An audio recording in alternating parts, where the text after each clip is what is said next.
हमें हमारी एलिस दिखाई जाती है जो कि हाई प्रीस्ट से कहती है हाई रैंकिंग पे एक ऐसा इंसान भी है जिसका टेम्पल के साथ कोई ताल्लुक है और आपको इस बारे में पता होना चाहिए। तो हाई प्रीस्ट कहता है क्या लेडी ऑफ द पैलेस और टेम्पल आपस में इंटरफेयर नहीं करते, इसलिए आपको पता भी है आपके अल्फाज कितने ज़्यादा डेंजरस है। तो हमारी एलिस कहती है जी जी मुझे पता है, इसलिए मैं कसम खाती हूँ कि मैं झूठ नहीं बोल रही। और फिर वो कहती है मैं आपको डिटेल नहीं बता सकती मुझे कैसे पता चला, लेकिन ऐसा कुछ होने वाला है।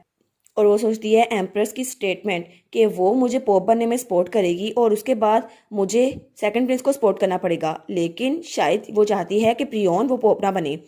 और अगर ऐसा कुछ हुआ फिर तो फ्रियोन वो तो लाजमी तौर पे स्ट्रगल करेगा, फिर तो उसके लिए बहुत ज़रा मसला हो जाएगा। और वो सोचती है इसके अलावा ओरिजिनल वर्क वो भी आराम से प्रोग्रेस कर रहा है, मुझे नहीं पता फ्यूचर में क्या होने वाला है, तो मुझे इसे अभी बताना होगा। तो तब फ्रियोन कहता है ठीक है, सारे प्रीस्ट वो हमेशा साफ नहीं रहते, मैं जानता हूँ कोई ना कोई तो इसमें इन्वॉल्व होगा ना। और फिर वो कहता है लेकिन मैं आपको आसान लफ्ज़ में कहूँ तो मुझे आप पे यकीन है, लेकिन किसी और से इस बारे में बात ना कीजिएगा क्योंकि ये टॉपिक बहुत ज़्यादा सेंसिटिव है, इससे आपकी ज़िंदगी को भी खतरा हो सकता है। तो वो कहती है जी जी मैं समझ गई। और वो सोचती है कि इसको सच में यकीन हो गया या नहीं। तो वो कहता है ठीक है, मैं काफ़ी अरसे से अपनी सीट से गया हुआ हूँ तो मुझे वापस जाना होगा, इसलिए ये वापस जाने का टाइम है। वो कहते हैं ठीक है मैं भी चलती हूँ, मैं भी अकेली नहीं आई थी। लेकिन तभी पीछे से कुछ चिल्लाता हुआ आता है योर एक्सलेंसी, और वो दोनों वहां पर देखते हैं, लेकिन तभी कुछ होता है और हमारी एलिस नीचे गिर जाती है। तो हाई प्रीस्ट कहता है क्या मैडम आप ठीक तो हैं। तो हमारी एलिस उसके तो चोट लग गई थी, वो कहती है आखिर ये था क्या। और वहां पर एक बच्ची गिरी हुई थी, वो कहती है क्या एक बच्ची। तो वो बच्ची कहती है ओ माय गॉड मेरी वजह से आप नीचे गिर गई, मुझे माफ कर दें प्लीज, मुझे माफ कर दें मैं गलत थी। तो हमारी यूनियन सोचती है क्या ये माफी क्यों मांग रही है।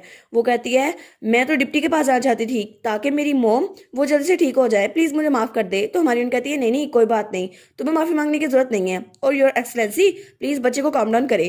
तो तब प्रियोन वो थोड़ा नर्वस हुआ हुआ था, तो हमारी यूनियन सोचती है पता नहीं अभी ये ऐसा क्यों बिहेव कर रहा है। तो तब वो कहती है योर एक्सलेंसी, तो तब प्रियन कहता है जी जी, और तब वो उठता है और हमारी हीरोइन को भी उठने में सहारा देता है। तो हमारी हीरोइन उसके पाँव में बहुत ज्यादा चोट लगी हुई थी और उसके पाँव में तो मोच आ गई थी। तो तब वो पिलर के सहारे खड़े रहती है, वो सोचती है लगता है मेरे पाँव में मोच आ गई है, लेकिन अब मैं इसको कैसे बताऊं। हाई प्रीस्ट उस बच्चे के पास जाता है और कहता है उठ जाओ तुम। मैडम ने कहा वो ठीक है, लेकिन ऐसा लगता है कि तुम्हें ज्यादा जल्दी थी और तुम ऐसे भाग नहीं सकती वरना लोग को ज्यादा चोट लगेगी। और फिर वो कहता है इसलिए तुम्हें मैडम से माफी मांगनी चाहिए। तो वो कहती है मैं बहुत ज्यादा सॉरी हूँ और थैंक यू सो मच मुझे माफ करने के लिए। तो हमारी कहती है ऑल राइट अब बस भागना ना। तो उसके बाद वो बड़े आराम से वहां से चल के जा रही थी, तो वो दोनों से जाते हुए देखते हैं। तो हमारी कहती है देखा अब वो स्लोली चल रही है, ये तो अच्छा हुआ। तो तब हाई प्रीस्ट कहता है थैंक यू सो मच उसे माफ करने के लिए डचिस। तो वो कहती है नहीं नहीं कोई बात नहीं, वो बस एक छोटी बच्ची की मिस्टेक थी ना। वो कहता है नहीं ऐसा लगता है आप कॉमनर्स की मिस्टेक को अंडरस्टैंड करती हैं, लेकिन कुछ नोबल ये नहीं समझते, वो समझते हैं ये किसी कॉमनर की मिस्टेक है ना किसी बच्चे की। तो हमारी सोचती है अच्छा तो ये भी एक कॉमनर हुआ करता था, इसे पता है लोग इसके साथ कैसे सलूक करते थे, इसलिए इसको जरा फिक्र हो रही थी। और तब वो उसके पाँव की तरफ हाथ बढ़ाकर कहता है मैडम क्या आपके टूटने पर चोट आई है। वो कहती है जी लेकिन आपको कैसे पता। वो कहता है एक्सक्यूज मी मैं आपको ट्रीटमेंट कर देता हूँ। वो कहती है लेकिन आपको पता कैसे चला। वो कहता है आपका पाँव लड़खड़ा रहा था ना मुझे इसलिए लगा। वो कहती है अच्छा लेकिन ये ठीक है मैं खुद इसको ठीक कर दूंगी, मेरे पास ही तो पावर है। वो कहता है नहीं नहीं सेक्रेट पावर दूसरों पे यूज हो सकती है अपने आप पर नहीं। वो कहती है अच्छा ठीक है फिर तो मुझे आपकी हेल्प लेनी होगी। तो वो कहता है ओके, और उसके बाद उसने अपनी हीलिंग एबिलिटी यूज कर ली थी। और तब हमारी हीरोइन सोचती है अच्छा तो हीलिंग पावर इतनी ज्यादा सेक्रेट होती है और इसकी एनर्जी ऐसी फील होती है बिल्कुल वार्मथ की तरह। तो तब वो सोचती है क्या ड्यूक को इसकी जरूरत नहीं होगी, तो शायद मैं प्रियोन से कहूँ कि वो ड्यूक को भी ठीक कर दे। तो तब हाई प्रीस्ट कहता है ये हो क्या आप ठीक है। वो कहती है जी जी मैं अब ठीक हूँ थैंक यू। लेकिन तभी उसके शूज की हील वो नीचे टूट जाती है। तो वो कहती है क्या। तो हाई प्रीस्ट कहता है क्या। तो हमारी सोचती है ये तो सरेआम बेइज्जती हो गई मेरी।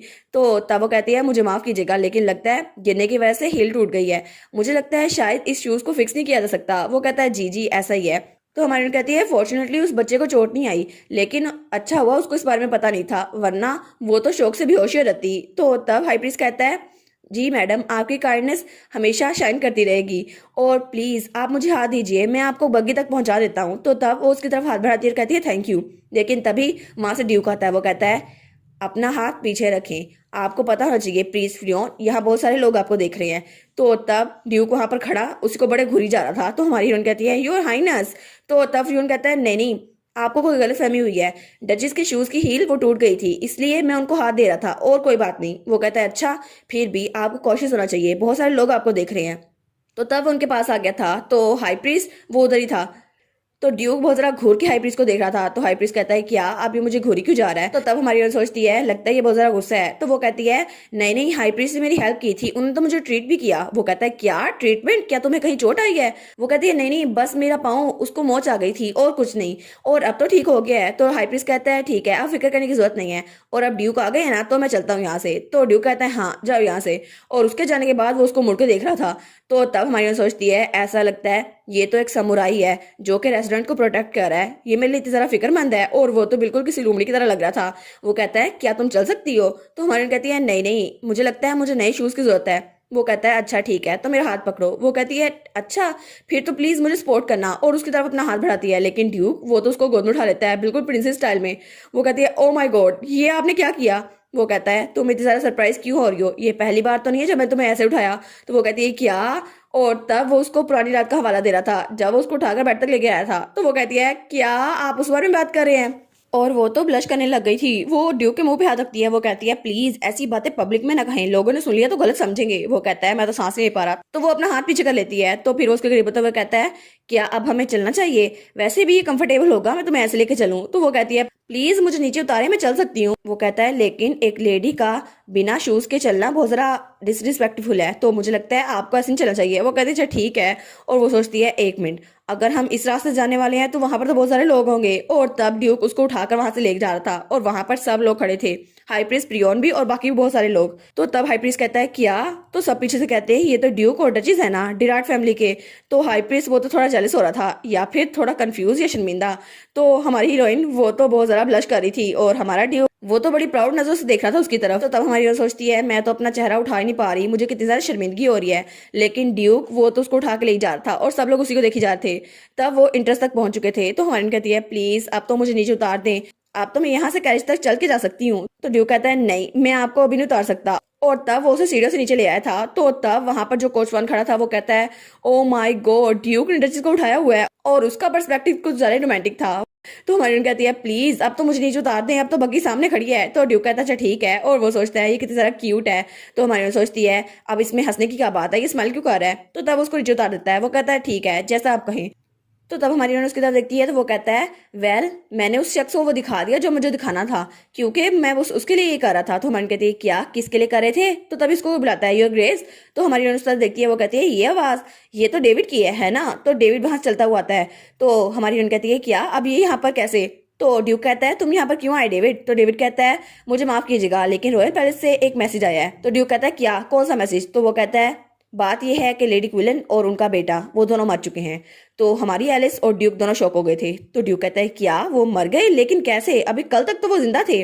तो तब वो लोग वापस अपने घर पहुंच चुके थे, और उनकी बॉडीज वो तो ताबूत में आई थी, और उसके ऊपर 2 खंजर भी रखे हुए थे। और ऐसा कहा जाता था कि उन्होंने अपने खंजर से खुद अपनी जान ली, और ये बात पहुंचाने के लिए खुद ही आया था एम्प्रेस का आदमी, और उसने उनको लेटर दिया था, उससे सब कुछ एक्सप्लेन कर दिया। लेकिन जिस वक्त वो ये लेटर दे रहा था उसके होंठों पे स्माइल थी। तो ड्यूक कहता है हाँ उसके होंठों पे स्माइल थी, ये कोई आम बात तो नहीं हो सकती। तब उन्होंने उनकी लाशें जला दी थी, और ड्यूक और उसके साथी वहीं पर खड़े थे, और हमारी हीरोइन वो ऊपर बालकनी में खड़ी थी। तो वो सोचती है एम्प्रेस जरूर एम्प्रेस ने उन दोनों का कत्ल करवाया होगा, लेकिन ये बात ये मैं ड्यूक को नहीं बता सकती। और लेडी क्विलन वो तो अपनी जान ले नहीं सकती, वो तो कुछ भी कर सकती है, सुसाइड कमिट नहीं कर सकती। और मुझे पता है कैलियोस को भी यकीन नहीं होगा कि उन्होंने सुसाइड की है। तो कैलियोस वो भी यही सोच रहा था। वो सोचता है हिस वो आदमी तो स्माइल कर रहा था है ना, क्या इसमें दोबारा से एम्प्रेस इन्वॉल्व है। लेकिन अगर ऐसा ही हुआ तो फिर क्या होगा, और शायद वो ड्यूक की फैमिली को कंट्रोल करना चाहते थे मेरे भाई के जरिए, लेकिन अब तो उन्होंने उसको भी मरवा दिया।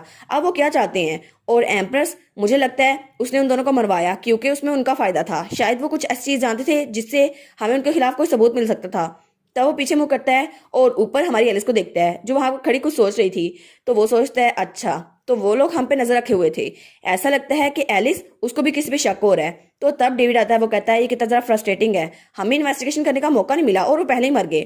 तो ड्यूक कहता है डेविड जब ये चिता ये जल जाए तो इसकी राख इसको उठाकर डच से बाहर फेंक देना, मैं नहीं चाहता कि उनकी राख भी यहाँ पर है। तो वो कहता है जी मैं समझ गया। तो वो सोचता है ये कहना झूठ नहीं होगा कि मैं बहुत ज़रा फ्रस्ट्रेटिंग हूँ, लेकिन लेडी क्विलन उन्होंने तो मुझे जहर दिया था, वो खुद सुसाइड कैसे कर सकती हैं, और वो तो बहुत ज़रा बुरी थी, मुझे तो उनके मरने का थोड़ा सा भी दुख नहीं हो रहा। लेकिन अब मुझे लगता है मेरे पास एक बड़ा दुश्मन है, और वैसे भी मैं अपने इमोशंस इनकी मौत पर ज़ाहिर नहीं कर सकता। क्योंकि मेरे पास प्रोटेक्ट करने के लिए और भी लोग हैं। और वो हमारी एलिस को इमेजिन करता है, जो कि स्माइल करते हुए बड़ी प्यारी लग रही थी। तो वो कहता है टिसेरी, एम्प्रेस पे जो इन्वेस्टिगेशन चल रही थी वो कैसी गई? वो कहता है मुझे माफ़ कीजिएगा, लेकिन उनके खिलाफ हमें कोई सबूत नहीं मिला। तो ड्यूक कहता है ठीक है, ऐसा लगता है वो बिल्कुल परफेक्ट एक्टिंग कर रही है। तो वो कहता है ठीक है, कल से तुम उसके आदमी हिस पे नजर रखोगे और उस पर अच्छे से नजर रखना। वो कहता है जी ठीक है।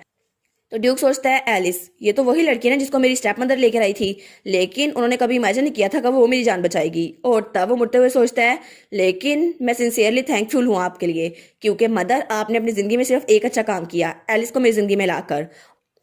और फिर हमें बताया जाता है कि अगले दिन से डची अपसाइड डाउन हो गई। उसके बाद बहुत सारे लोगों को कत्ल करवा दिया गया जो कि ड्यूक के बेहोश होने में जिम्मेदार थे। और इसके अलावा पुराने सारे मुलाजमों को निकाल दिया गया और नए मुलाजमों को भर्ती कर दिया गया। और तब हमारी हीरोइन बताती है उसके बाद एक और फिगर अपेयर हुआ और तब वहां पर एक लड़का खड़ा था। तो वो कहता है आज से मैं आपका गार्ड रहूंगा, और उसका नाम था रूट ऑस्टन। तो तब रूट बहुत ही ज्यादा अच्छा करेक्टर था जो ओरिजिनल नॉवल के एंड तक जिंदा रहा था। तो तब हमारी हीरोइन कहती है ओरिजिनल नॉवल के फाइनल इवेंट में जब मॉन्स्टर की वेव आई थी तब तक वो वहां पर जिंदा था, और जब सीना और थर्ड प्रिंस ने उनका खात्मा किया और वो फतह लेकर वापस आए तो तब वो भी उनके साथ था। और ऐसा लगता है ये सबके लिए गुड लक है। तो वो हंसते हुए सोचती है ये तो गुड लक चाम हुआ ना हमारे लिए। तो वो सोचता है ये आखिर क्या सोच रही हैं। तब उसे याद आता है जब डेविड उसके पास आया था, उसने कहा था कि आपको यंग लेडी को गार्ड करना है। वो कहता है कि यंग लेडी को गार्ड? तो वो कहता है जी ये बहुत ज्यादा इंपॉर्टेंट मिशन है और अब से ड्यूक का कमांड है कि आप यंग लेडी की साइड पर रहेंगे। तो फिर वो कहता है क्या तुम्हें समझ लग गई रूट? तो वो कहता है जी मैं समझ गया। और वो सोचता है ड्यूक ने पहले कभी मुझे किसी का पर्सनल गार्ड बनने को नहीं कहा, और अब अगर ऐसा ही है तो जरूर ये कोई खास इंसान होगा। तो वो कहता है जी बिल्कुल, मैं आपके इंस्ट्रक्शन को फॉलो करूंगा। और उसके बाद वो हमारी हीरोइन के सामने था और वो सोचता है मुझे कुछ भी करना पड़े मैं यंग लेडी को प्रोटेक्ट करके रहूंगा। तो हमारी हीरोइन सोचती है ये आखिर क्या सोच रहा है। तो तब वो जहां भी जा रही थी वो उसके पीछे ही आ रहा था। तो तब वो सोचती है लेकिन मुझे एक बात की समझ नहीं आ रही, आखिर ये हर वक्त मेरे पीछे पीछे क्यों आई जा रहा है? ये तो कितना फ्रस्ट्रेटिंग लग रहा है। अब ये कुछ ज्यादा नहीं हो गया? आखिर इसे हर वक्त ही मेरे पीछे क्यों आना था? और इसी के साथ ये वाला पार्ट यहाँ पर ख़त्म। तो आप लोग बताइएगा आपको ये पार्ट कैसा लगा। प्लीज़ लाइक करिएगा, कमेंट करिएगा और शेयर करिएगा। और जो न्यू व्यूवर्स हैं काइंडली वो चैनल को सब्सक्राइब कर दें। और पिछली वीडियोस का लिंक आपकी स्क्रीन पर नज़र आ रहा होगा तो काइंडली उनको भी चेकआउट कर लें। Thank you so much.